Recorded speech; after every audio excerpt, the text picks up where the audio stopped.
Welcome to the Tuesday, October 19th, 2021 City Council meeting. I'm filling in for John Eltoff, who is a little under the weather. So we'll try to get through this together. Roll call, please. Ringgold. Here. Duncan. Here. Gesme. Here. Cronenberger. Here. Lundell. Here. Montgomery. Here. Altoff absent. Please stand for the Pledge of Allegiance. Allegiance to the flag of the United States of America and to the republic for which it stands, one nation, under God, indivisible, with liberty and justice for all. Okay, can I get an approval of the agenda? So moved. I'll second. Moved by Duncan, second by Lundell to approve the agenda. Is there any further discussion? All in favor? Aye. Opposed? Motion carries. Public input. Public input is intended to afford the public an opportunity to address concerns to the City Council. The public input will be no longer than 30 minutes in total length, and each speaker will have no more than 3 minutes to speak. Speakers may address topics relevant to the governance of the city. Speakers must sign in advance and must provide their name, address, and the topic they intend to address. Comments must be on topic, respectful, pertinent to city business, and adhere to the applicable data privacy rules. Any speaker that violates these rules will be asked to sit down, and if the speaker refuses to comply, they may be removed from the meeting. Speakers shall not address topics that are the subject of a public hearing. All such comments shall be made at the public hearing. The City Council will not generally act on issues raised by the public input, but may choose to schedule consideration of the item on a future agenda. Mr. Olson, you're already on the agenda, so you don't have to speak during this public input. Okay? We'll call you up at a later time. Dawn Lanning? Concerns about the agenda items? Yeah. So, 2 weeks ago, I was traveling in Tennessee, unplugged and enjoying one of our great national parks, but now I'm back to my reality, which these days includes paying attention to some local issues. After reading tonight's agenda and the meeting minutes, both from the working session and the last meeting, I felt compelled to speak at tonight's meeting to address some of my concerns, but more specifically, to express my support for city employees, all of our city employees, and more specifically our first responders. First, before I get into that, I have some general questions related to tonight's agenda items. Item 7B, it would be nice if you guys would answer these questions as you discuss these items. 7B is related to the rehab funds and the survey that was done to solicit those rehab funds. And I was just wondering how residents were selected for those surveys, and will the funds be available to residents outside of the survey participants? And if so, how will those rehab grants be advertised to the citizens of Cannon Falls and dispersed? And then item 6E, which is the donation from the Fireman's Fund. I just want to say that there should be, the City Council really should be thankful for the fundraising efforts of our local firefighters. Not only do these people put their lives on the line, but they are involved in our community, and the City Council should be supporting all of our first responders. Which leads me to the next item of particular concern. During the last City Council working session, during a discussion of COVID policies and vaccination mandates, Councilmember Duncan made a comment that a person's personal freedom cannot impinge upon another person's health or safety. Well, Mr. Duncan, The same could be said that a person's personal fears cannot impinge upon another person's health or safety. There are verified valid risks associated with the COVID vaccines, including death. The VAERS data show that over 15,000 deaths have been reported with the use of these vaccines. Some studies even suggest the reported numbers to be a very small fraction of the actual numbers, per Stanford University. Contrary to the City Council's opinion, these vaccines still are being used under an emergency use authorization. The only vaccine that is FDA approved, and you can look it up on the FDA's site, is an adenovirus-based vaccine. And it will not be on the market until perhaps the end of 2023, unlike the messenger RNA vaccines that are currently being used.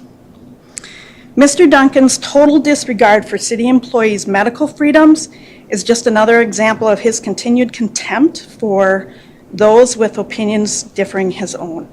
He dismissed the city's first responders' explanations that a mandate is neither wanted, needed, nor warranted, and dismissed their serious concerns that a mandate will put this city's services in jeopardy. The city's attorney even advised that many cities have opted not to impose mandates at this time.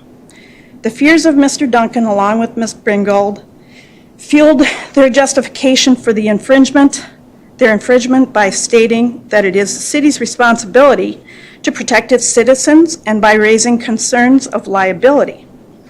How exactly will a vaccine mandate protect the citizens of Cannon Fall?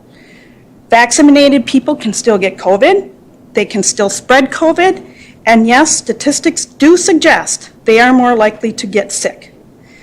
What will our protection look like if our first responders value their own lives ahead of their jobs?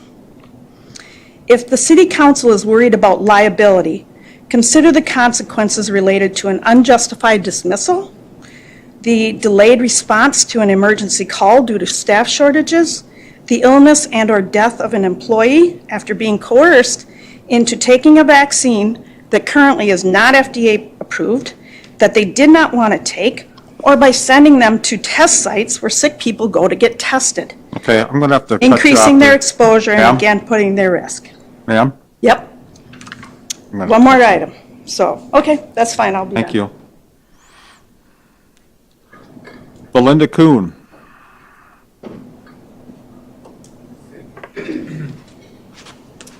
Good evening. I respectfully submit my time to be taken further by Ms. Lanning. My 3 minutes. Okay, Mr. Duncan's claim that breakthrough infections are extremely unlikely, his words, to need hospitalization are simply not true. Minnesota Department of Health reported as of September 25th, there were 2,718 breakthrough cases in Minnesota that required hospitalization since they started tracking breakthrough cases less than 6 months ago. Compare that to a cumulative total of hospitalizations in Minnesota for all of the pandemic of 37,344, collected over a period of 18 months. That amounts to over 7% of all hospitalizations for the entire pandemic being attributed to breakthrough cases in less than 1/3 of the time period. This is far greater than the current COVID hospitalization rate of 0.02% in Minnesota, per the HHS site data from 10/18.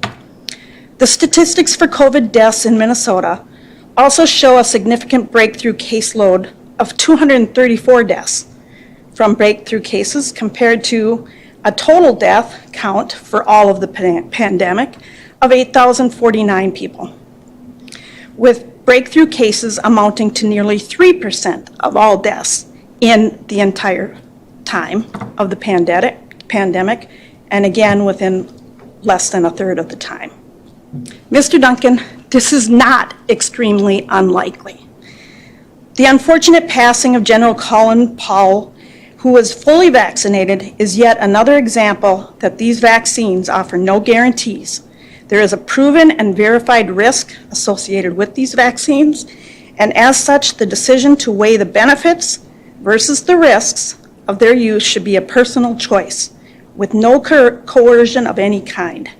No bullying, no shaming, no financial threats of surcharges or loss of employment, no additional testing.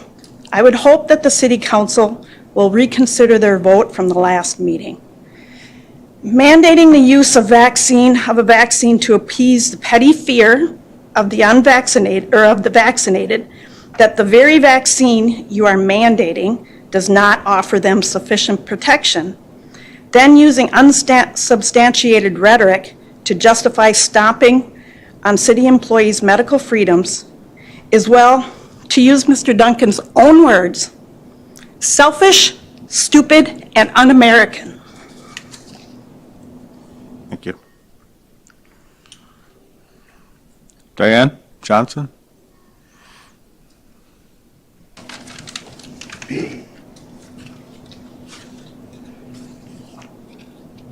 I would just like to say, number one, I don't believe we did mandate vaccines for any employees of the town. And I support the council's effort to say, let's consider the safety of everyone. And despite many different things, I know people hear different things, but vaccines are proven to work. Yes, there are breakthroughs. But for most of us who are vaccinated, we say, it's good. I obviously wear a mask anyway, but I applaud your efforts to work for everybody as well as to respect people's freedom and right to say the vaccine is not for me. How that works out, if it becomes something mandated by the state or federal government, then we have to deal with that. But to emphasize that it's just recommended, nobody's being penalized, nobody's being forced, and so hopefully the public will begin to understand that. Thanks. Consent agenda. Items may be adopted under one motion as presented or may be removed for discussion and resolution as council business. I'll list them. A, just and correct claims, counting period ending October 14th, 2021. Meeting minutes for the September 27th, 2021 City Council work session. Meeting minutes for October 5th, 2021 City Council meeting. Approved use of parking lot for Cannon Rivers Senior Living fundraiser. Resolution 2579 accepting a monetary donation of $3240.74 from the Cannon Falls Fire Relief Association to the Cannon Falls Fire Department. Anybody want to bring down any of those items? I'll make a motion to approve the consent agenda. Second. Motion by Bringold, second by Matthew. Any further discussion? All in favor? Aye. Opposed? Carries. That moves us on to council business. Artisan Plaza tax increment financing discussion. Neil? David Olson requested to be on the agenda to discuss his tax increment financing district for Artisan Plaza, and David is in the audience wanting to speak. David Olson, I'm here about the TIF financing, but I have a few questions and I have a few comments that I'd like to make before we discuss what's going to happen with the TIF financing. I used to be proud of this town of Cannon Falls. I've really lost the pride in the last couple of years. And a lot of other people in the community have also come to me and said that they've lost the pride. I've been searching to try to figure out why this town is deteriorating. The city needs to be run like a business. And if you don't run like a business, the city will fail. We need a progressive and not a regressive city. And right now, the city is not progressive. You must have growth to stay alive. I know a lot of us like the small town community and we like to live in a small town community, but you must still have some growth or the city will die. You look at your numbers. If you haven't looked at your numbers, you really need to look at your numbers. Requested to be on the agenda for TIF. Just give me, I have this opportunity to say this. No, that's not what the agenda is about. I have this opportunity to tell you why I'm on the, why this TIF's going to affect. This is going to affect the TIF, okay? Look at your numbers. The License Bureau, if the License Bureau is not going to be in Cannon Falls, that's another failure in the city of Cannon Falls. It needs to be in Cannon Falls, and that's another issue that needs to be addressed. If it's because it was financial reasons, it wasn't managed. Bottom line, needs to be managed. So why is the city failing? The bottom line is we have people that don't have the capacity to be in the seats that they're in. Doesn't mean they're bad people. It means they don't have the capacity to do the job that they're supposed to do. It's like a truck driver that's 13 years old. You know what? He can drive a truck, but he doesn't have the capacity to drive a truck professionally. Or the sandwich kid that you're trying to help build a sandwich and he can't build it right. It's not that he's not a bad person, it's just he doesn't have the capacity to do the job properly. Mr. Duncan, you made some comments about me a couple meetings ago that I didn't show up to my hearing. Who set that hearing up? Somebody had to set it up, because I didn't. Right. Who set it up? Well, the city staff sets it up. Why? Why was it set up? I didn't ask for it to be on the agenda, so who set it up? And why was it set up? And then you slam me that I didn't show up at my own meeting? Right? Is that right, sir? It was a public hearing. I can't go to my party if I'm not invited, ma'am. You were notified there was a public hearing. No, I was not notified. I can't believe that. I was not notified. So who set it up on the agenda? I'd like to know who set it up. Somebody has to know. Billy, if you're commenting on it, you got to know who set it up. It was on the agenda as a public hearing. Who put it on the agenda? Who put it on the agenda? This is the kind of stuff that I'm talking about with the city. Who requested a zoning change? Huh? Who requested the zoning change for the business? Nobody did. I didn't. Yes, you did. No, I didn't. Did you apply for a business license? I applied for a license and I was denied. End of discussion. So who set it up on the agenda? Somebody had to have here.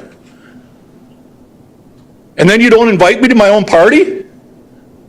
This is what I'm talking about. The people that don't have the capacity to do the job properly. Sir, excuse me, but if you apply for something, I was denied. I was denied. But you didn't follow up with City Hall at all to They see said what the denied. progress was? No, they said denied. Why should I? If it's denied, why should I follow up?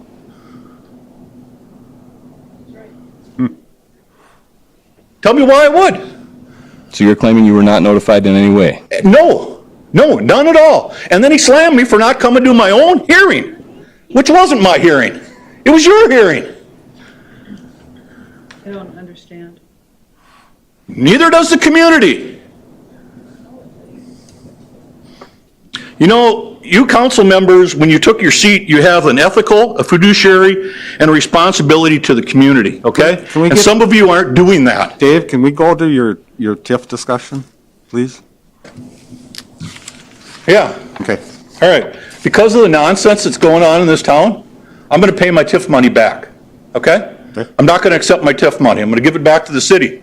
But I'm also going to, I've already talked to the county, I'm going to deteriorate the Artisan Plaza. The landscaping, I'm going to bring that TIF money, which when I started that project was at $293,000. I'm taxed right now at $1.5 million. Okay?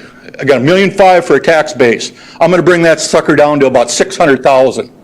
So, if you do your housing development, you're giving away the farm, and then you're going to lose $500,000 or $750,000 in tax base because of the nonsense that goes on in this town. I was at a city council meeting in Hudson last night. Very professional, very fun to go to. Shouldn't be this kind of nonsense that goes on. It should be very professional, and it's not. Thank you and have a good night. Thank you, Dave.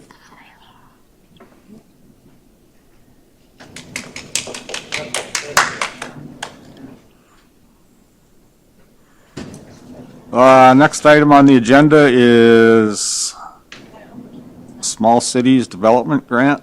Is that right? Development Program, I'm sorry. About 2 months ago, you were asked to do a survey around town. Karen Descharme from SEMCRA is here to discuss the survey and request that you look at an application, and Karen is here tonight. Thank you for having me. So we conducted that survey, and I will review those results. We did do that citywide. You have some information I provided to Neil for your packet tonight. The first is a map of the survey results of those that are income eligible and interested in the program. So the Small Cities Development Program requires that we're servicing those households with incomes at or below 80% of the county median income. So what you're seeing is mapped is those property owners who meet those income guidelines on a kind of a preliminary. We didn't do a full third-party verification on them yet, but these households that were income eligible and they're interested, their response in terms of interest was yes or maybe. So as you can see, this is very much community-wide. I spent an hour trying to figure out where a target area map would be, and usually I can look at a map and get it in about 5 minutes. I couldn't on this one, so I talked to our rep because I'm just at a loss. I can't figure out where our target area should be. So since the city's population is less than 5,000, we can do a citywide application, and that is not going to affect our grant application. So that's the route we're going to go. We're not going to do a target area. We're going to go citywide. Any questions on the map? Okay. So we did do the survey. We mailed, this is just the owner occupied, and I'll talk a little bit about the rental. We mailed 1,190 surveys out. So we mail all surveys to every homeowner that's owner occupied. I have a process I go through to select who they are, if they're homestead and that sort of thing.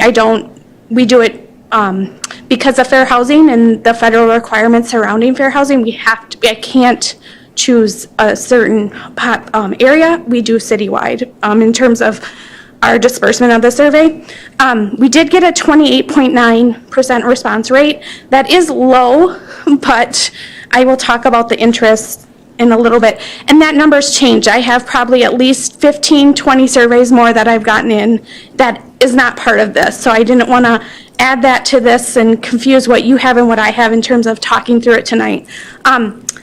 In terms of those who are income eligible, and that's what LMI means, it's they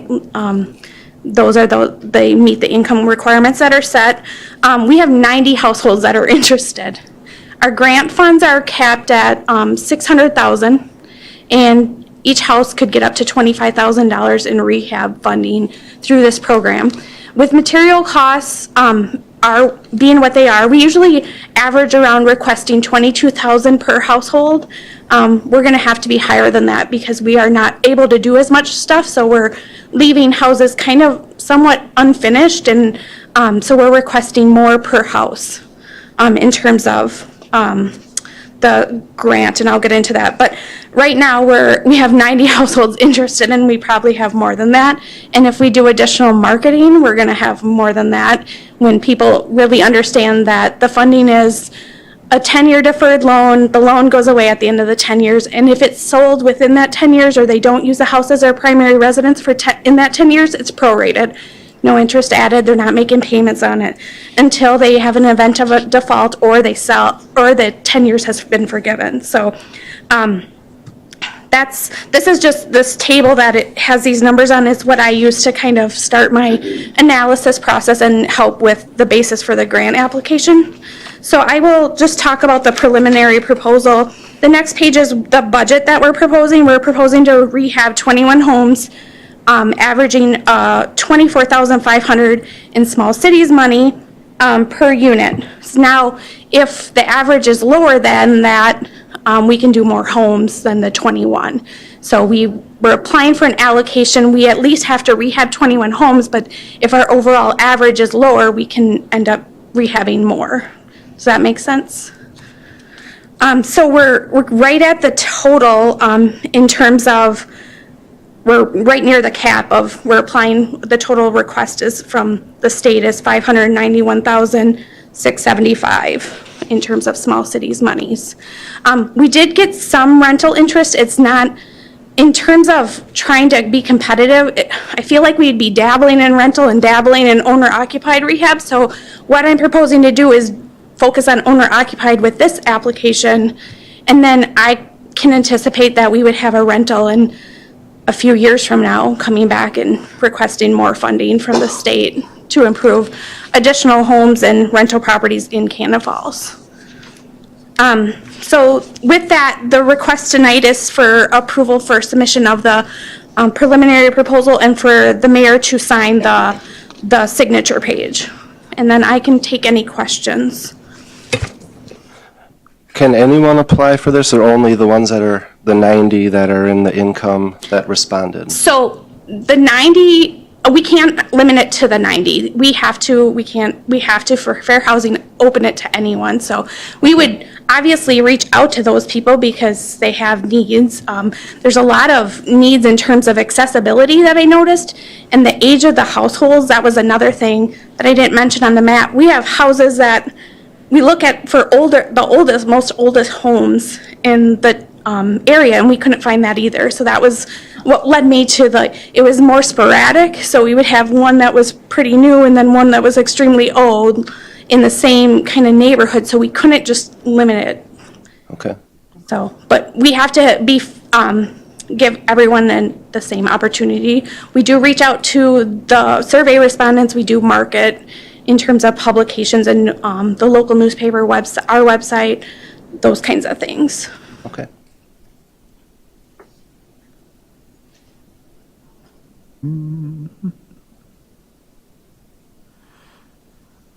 Anybody have any questions? When do you find out if you're eligible for a full application? Thank you. So this preliminary proposal is due November 17th. In about mid-December, we would find out our ranking. So if it was competitive or marginally competitive, we're invited to submit a full application, which would be due February, March timeframe. So you'll see me in January and then in February again, if we're selected.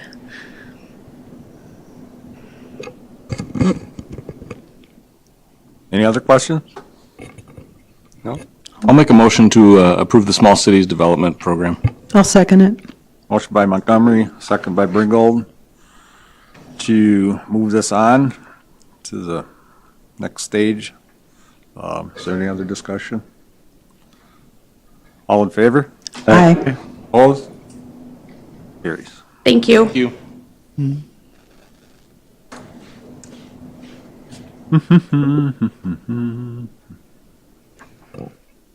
Next thing on the agenda is Resolution 2580, approving modification number 1 of the tax increment financing plan for the tax increment financing district 2-10. Laura? Good evening. So in regard to the Keller Bartman housing project, the original timeline that they were hoping to begin construction was going to be yet in '21. But just due to the process and the steps and stages that we need for this particular project, that timeline has been modified till next year. So because the original TIF agreement had stated that it was going to be breaking ground in '21, this modification is basically just stating that the start date would be July 1st, by July 1st of '22. So with it substantially completed by December 31st of '23. So this resolution is basically just making a modification to that start date for construction. Any questions? Nothing changes. Nothing changes in regard to anything else except that timeline. We just have to have it modified. So it basically amends that original agreement. Any other discussion? questions? I'll make a motion to approve Resolution 2580. I'll second. Motion made by Duncan and seconded by Lundell to approve Resolution 2580. Any further discussion? All in favor? Aye. Motion carries.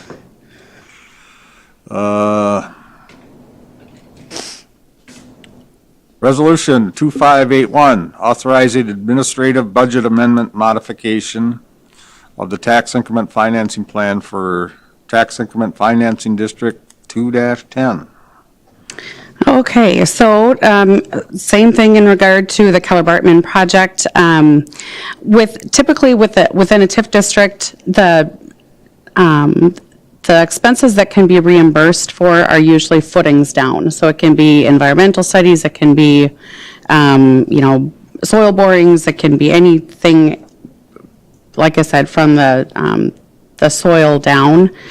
But when it comes to, and that's for commercial development, well, in a housing development plan, you can use other construction project costs, and that, again, was language that wasn't originally written in, because it was drafted more like a commercial agreement before. So this basically, it doesn't change the bottom line numbers, it doesn't change any of their reimbursement, it just qualifies more of those construction project costs for reimbursement. So, and in your document, I did highlight that amount for the construction, but you can see the existing budget and the modified budget, the total tax increment project capital costs remain the same. So this, again, is just more verbiage that just needed to be modified or to amend the TIF. Putting things in different buckets. Yep. All right. Any questions for Laura? I'll make a motion to approve Resolution 2581. I'll second. Motion by Bringold, second by Duncan to approve Resolution 2581. Is there any further discussion? All in favor? Aye. Opposed? Motion carries.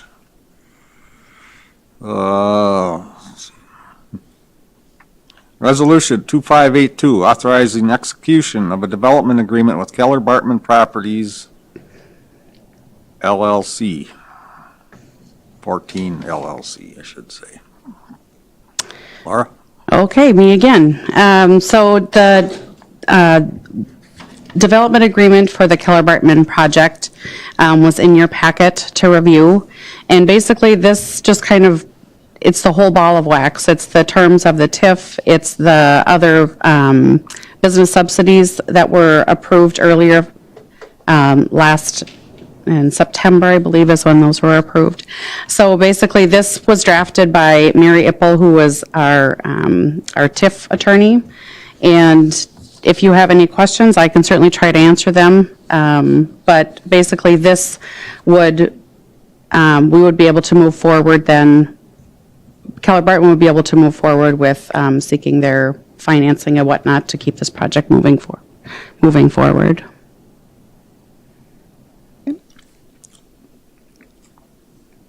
Any questions for Laura? I'll make a motion to approve Resolution 2582. I'll second. Motion by Montgomery, second by Bringold to approve Resolution 2582. Is there any further discussion?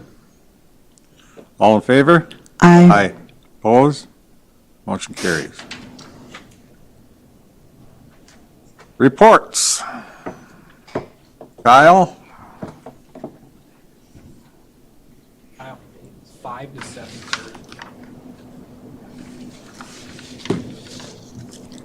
Thank you, Mitch. Good evening, council and community. Lots of business going on here tonight, so I get to report about some fun. The Chamber of Commerce's Halloween trick-or-treat trot is scheduled for Friday, October 29th from 3 to 5 p.m. We now have 34 chamber members that will be handing out candy on 4th Street, Main Street, and Mill Street. And so we are still looking for volunteers to help. We want to keep the trick-or-treaters going in one direction. That will help with the practice of social distancing.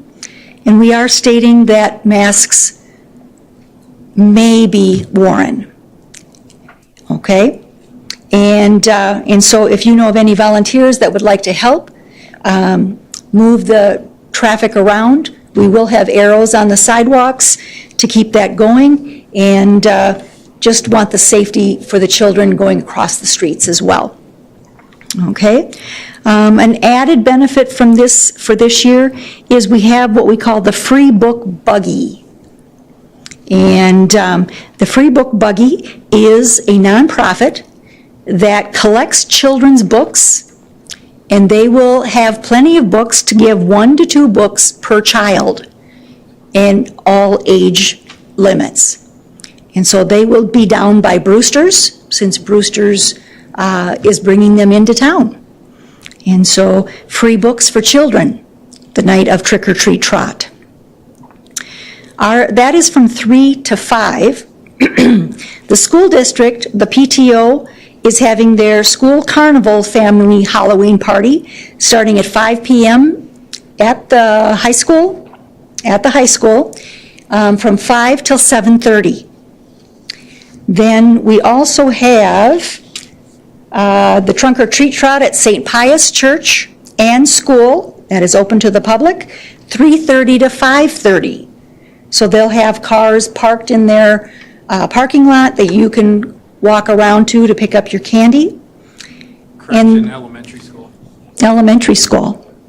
Thank you for that correction. The school carnival is at the elementary school, 5 to 7:30 on Friday the 29th. On Sunday, October 31st, the Trunk or Treat Trot at First English will be happening from 10:15 until 11:15.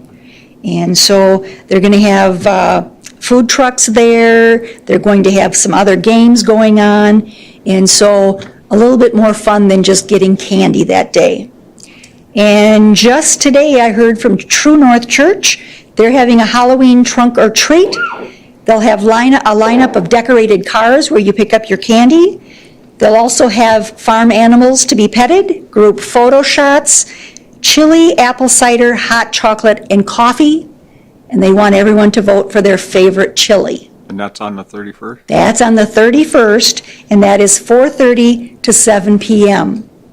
So sounds like a chili feed to me, if anybody likes chili. Besides Halloween, we are gearing up for Deck the Falls. And of course, Deck the Falls is on Saturday, November 27th. We are accepting, I'll be putting out the registration forms for parade units. And so if you're interested in having a parade unit during the Deck the Falls parade, which will be at 5 p.m., please contact the chamber and I'll get one right out to you. Okay? Any other questions? And yes, there will be fireworks. Oh. Just in case you didn't know that. Anything else? Thank you very much, and Thanks, Kyle. let's go Halloween trick-or-treating. EDA. The John Birch Park rehab project did make the fall bonding bill tour. So they're technically not coming to Cannon Falls, they're coming to Red Wing, but a bunch of us that are kind of on that, I guess that committee or whatever you want to call it, are going to be going to Red Wing and making our little pitch to the legislatures. So that'll be, we're having a meeting this week to kind of prep for it, and then that will happen in November, actually, that we'll be going to Red Wing.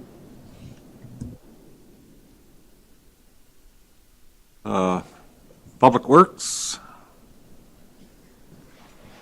We Derek? dealt with that last time. But Derek? I thought you were talking to Dan. Hold on here.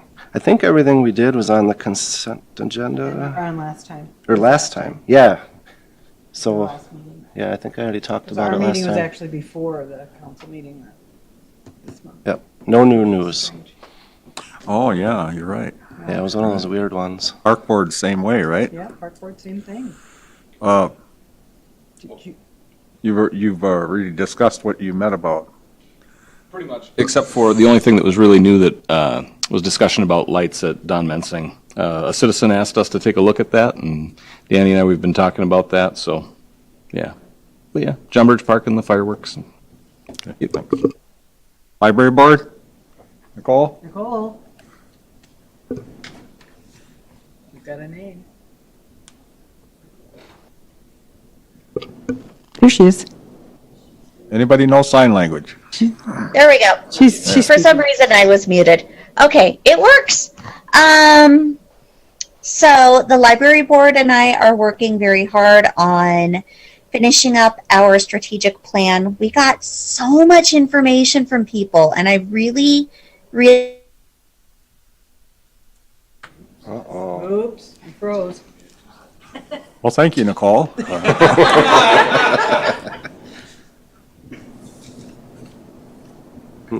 sucks.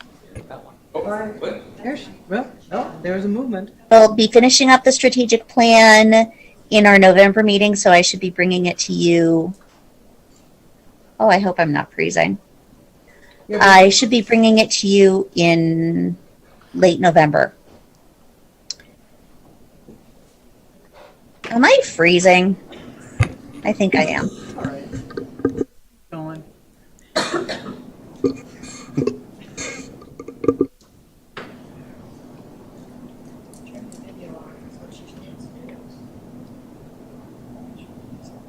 So we need better internet here. I think so. Right now. Works so great, doesn't it? It usually works pretty good. Last year we were doing so good. Let's turn it off. Well, Nicole, you're not coming through too good, so we're just going to move on, but thank you.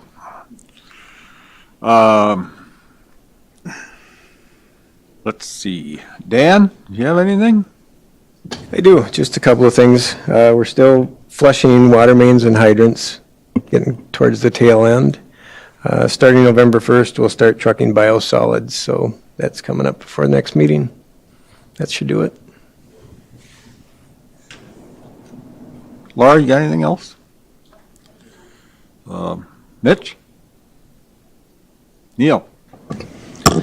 We'll be doing public works interviews next week to select a maintenance one operator. I think that's on Thursday. No, Tuesday. And then we'll have a recommendation for your council on a week from Tuesday. So that's it. Thanks, Neil. Derek? Yeah. I wasn't going to talk, but I just wanted to make a clarification to what someone in the audience mentioned earlier. The Pfizer BioNTech, which is now known as Community, they're the same thing, is 100% approved by the FDA. That is all. Thanks, sir. Mary Jo? No. Laura? Me? We met for the Ridge Sandstone, I keep forgetting what committee we're calling it, the Sandstone Committee. Your And, yeah, met with the city engineer. Next steps are going to be to televise the sanitary sewer and storm sewer to make sure they're all working properly. And then to work on a soils expert, get a punch list for utilities, talk to the park board, get on their agenda, because there's a ball field tentatively scheduled, slotted to be up there, but it probably doesn't make as much sense anymore, so getting an input for, doing some type of a park and moving it or whatnot to get ideas on that. And then, once we get all that kind of lined up, working with the developer to come up with a concept plan. Thanks. Yep. Matt? What? Yeah. I really don't have anything, but I want to say thank you to everybody for what they do. I think there are some nights where we might feel like punching bags, and we have to do it. It comes with the territory. But I'm proud of Cannon Falls, despite what other people say. I think we have a wonderful community, and I want to say thank you to everybody who works here, lives here, volunteers here. There's a lot to be proud of, so thank you. That's Matt. Well said. Did I miss anybody? You Bill? might have. Nothing. Nothing? Nothing. Do you have anything? I don't have anything either. Upcoming meetings, Finance Committee is November 8th, EDA November 4th. Planning Commission, November 8th. Library Board, November 8th. Boy, we're going to be busy that day. Public Works, November 4th. Joint Powers Trail Board, October 26th. Park Board, November 4th, and that is all. Does anybody have anything else for this evening? Otherwise, I'll take a motion to adjourn. So moved. Second. Motion by Bringle, second by Duncan. Any other discussion? All in favor? Aye. Opposed?